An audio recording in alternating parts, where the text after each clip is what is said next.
भक्तजनों, हर हर महादेव। श्री शिव महापुराण भाषा चतुर्थ कुमार खंड का 6वां अध्याय कुमार का अद्भुत चरित्र। ब्रह्मा जी कहते हैं, हे नारद, तब वहाँ स्थित हो कार्तिकेय जी ने भक्तदायिनी कई कथाएं कही तथा नारद नामक एक ब्राह्मण उनकी शरण में आया। उसने कार्तिकेय जी के निकट जाकर स्त्रोतों से ये नम्र स्तुति की कि हे स्वामी, मेरे कष्ट दूर कीजिए, मैं आपकी शरण आया हूँ। मैं एक आज मेघ यज्ञ कर रहा हूँ, जो वो अपना बंधन तोड़ न जाने कहाँ चला गया। मेरा यज्ञ भंग हो रहा है, परंतु मुझे आशा है कि आप जैसे स्वामी के रहते मेरा यज्ञ भंग नहीं हो सकता। आप अखिल ब्रह्मांड के स्वामी हैं और सेवा योग्य समझकर सब देवता आपकी सेवा करते हैं। आप सब देवता के सम्राट और शिव जी के पुत्र हैं। तब उनकी ऐसी स्तुति सुनकर स्वामी कार्तिकेय जी ने अपने वीर बाहु नामक प्रधानगण को उन ब्राह्मण के यज्ञ को पूर्ण कराने की आज्ञा दी। वो महावीरगण उस अजय को ढूंढने चले। उसने सब ब्राह्मणों में उसे खोजा, किंतु उसका उपद्रव तो उसने सुना है कि यहाँ उपद्रव किया, परंतु उसे पाया नहीं। तब कुमार वो गण विष्णु लोक गया। वहाँ उसने देखा कि वह महाबली अज भूप बहुत उपद्रव मचाए हुए। फिर तो कुमार का वो वीरगण उनकी सींग पकड़कर अपने स्वामी के पास लाया। भगवान सारे संसार का भय भार लिए उसके ऊपर चढ़ बैठे। वो उन्हें लेकर त्रैलोक की परिक्रमा करने लगा। एक ही मुहूर्त में वो समस्त लोकी की पर्यटन कर आया। फिर वो वहीं खड़ा हो गया जहाँ पर भगवान को ले गया था। स्वामी उसकी पीठ से उतरकर अपने आसन पर जा विराजे। आज वहीं खड़ा रहा। तब नारद ने कार्तिकेय जी से कहा कि हे देव, अब आज को मुझे दे दीजिए, मैं आनंद से अपना यज्ञ करूँगा। अब आप मुझे ऐसी ही सखा भाव रखने की कृपा कीजिए। तब कार्तिकेय जी ने कहा, हे विप्र नारद, ये आज वध के योग्य नहीं है। आप अपने घर जाइए। मैं प्रसन्नता से ये वर देता हूँ कि आपका यज्ञ पूर्ण होगा। ब्राह्मण ने आशीर्वाद दे अपने घर का मार्ग लिया। चतुर्थ कुमार खंड का 6वां अध्याय समाप्त। 7वां अध्याय युद्धारंभ वर्णन। ब्रह्मा जी कहते हैं, अब हरि आदि देवताओं पर इसका और भी प्रभाव पड़ा और वे ताल ठोककर सिंहनाद करने लगे। अब वे ताल ठोककर कुमार को आगे कर तारकासुर को मारने चले। इधर तारका ने भी देवताओं से युद्ध करने की तैयारी कर यात्रा की। तब उसके भारी सेना को आते देख देवता भी बड़े बल से सिंहनाद करने लगे, जिसने दैत्यों को आश्चर्यचकित कर दिया। उस समय शिव जी की माया से प्रेरित होकर यह आकाशवाणी हुई कि हे देवताओं, इस कुमार को अग्रसर कर युद्ध करो। तुम लोग संग्राम में दैत्यों को जीत कर विजयी हो गए। यह आकाशवाणी सुन देवता निर्भय हो गए। फिर तो वे सब देवता कुमार को अग्रसर कर पृथ्वी और सागर के संगम पर आए।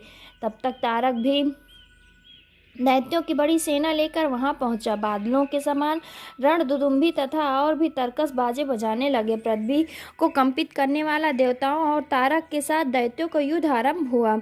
चरणों और जंघाओं में प्रहार होने लगे। देवताओं की ओर से इंद्र कार्तिकेय कुमार को हाथी पर बैठाकर आगे हुए। उनके पीछे लोकपालों सहित देवताओं की बड़ी सेना थी।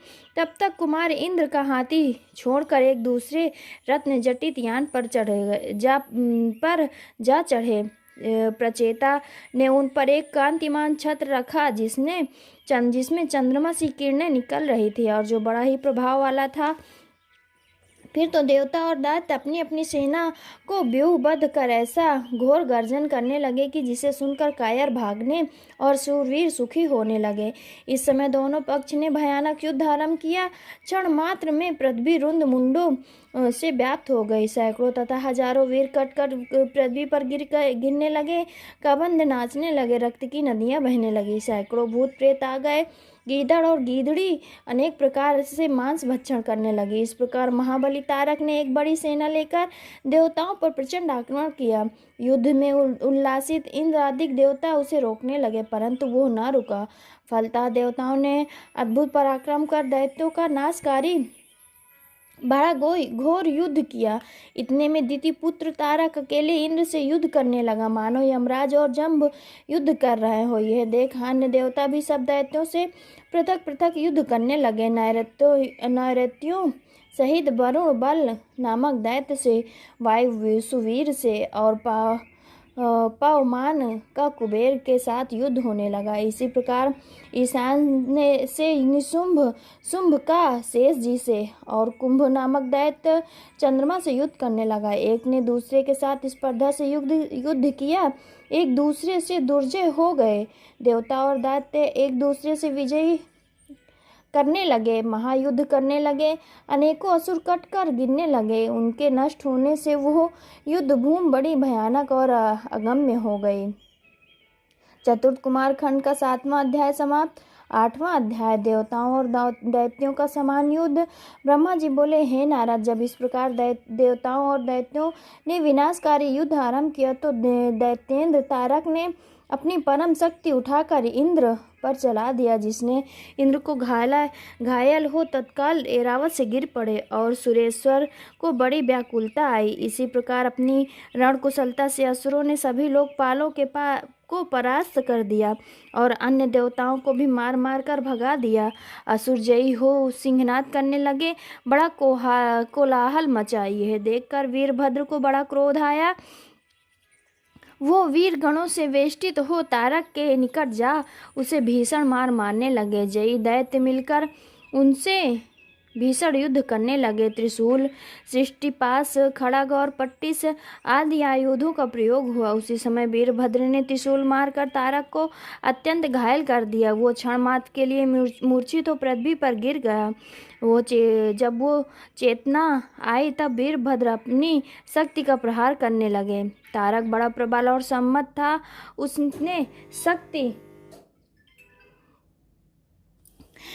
उसने संकेत कर सब दैत्यों को देवताओं पर प्रेरित कर दिया। देवता भी संगठित हो उन पर अनेकों अस्त्र शस्त्र बरसाने लगे। रोमहर्षण युद्ध हुआ। वीरभद्र और तारक बड़े वेग से युद्ध करने लगे, मानो बुध और मंगल युद्ध कर रहे हो। हे नारद, वीरभद्र के इस युद्ध को देखकर शिव जी के प्रिय तुम वीरभद्र के पास गए और बोले, हे महावीर वीरभद्र, तुम अपने गणों के अगुआ अवश्य हो, परंतु तुम्हारे द्वारा तारक का वध होना ठीक नहीं आता। तुम इस युद्ध से हट जाओ। तब वीरभद्र ने तुमसे हाथ जोड़कर कहा, हे मुनिवर, आप देखते रहिए, मैं तारक को अभी मारता हूँ। मेरे रहते मेरा स्वामी युद्ध करे, ऐसा शोभनीय नहीं है। ऐसा कहे वो अपने प्रमथ गणों के साथ शिव जी का स्मरण कर वीरभद्र तारक से युद्ध करने लगा। उनके सभी गण 3 नेत्र वाले थे।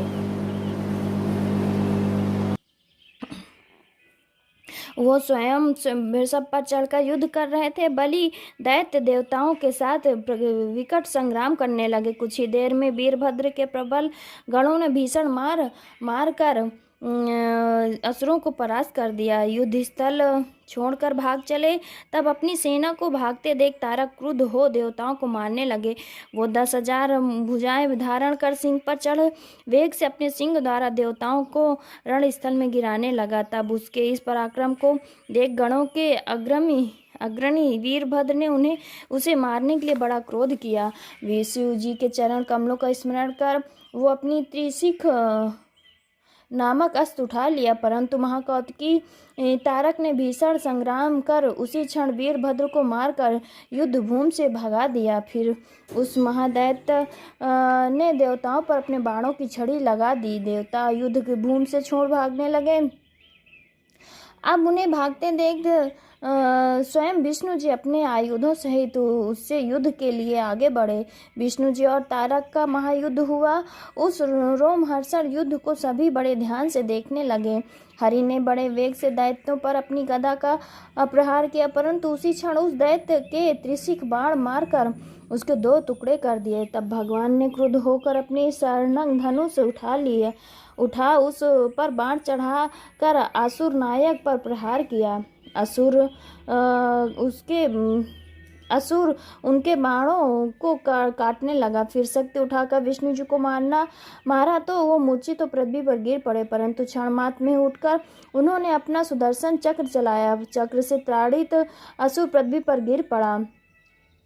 फिर उठकर वो चक्र को छेदते हुए विष्णु जी को ताड़ित करने लगा।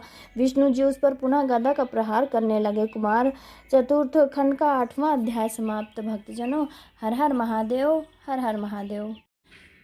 तुझे तो अपने प्राण बचाने चाहिए, तू भाग जा, मैं तुझे नहीं मारूंगा। इंद्रादि विष्णु की इस निंदा को तारक का पुण्य क्षीण हो गया। इसी समय इंद्र ने अपने वज्र चलाकर उस पर प्रहार कर दिया। वो पृथ्वी पर गिर पड़ा, परंतु तत्क्षण रोष में उठकर खड़ा हुआ और ऐरावत पर चढ़े इंद्र को अपनी शक्ति के प्रहार से धराशायी बना दिया। इंद्र के गिर जाने से देवताओं में हाहाकार मच गया।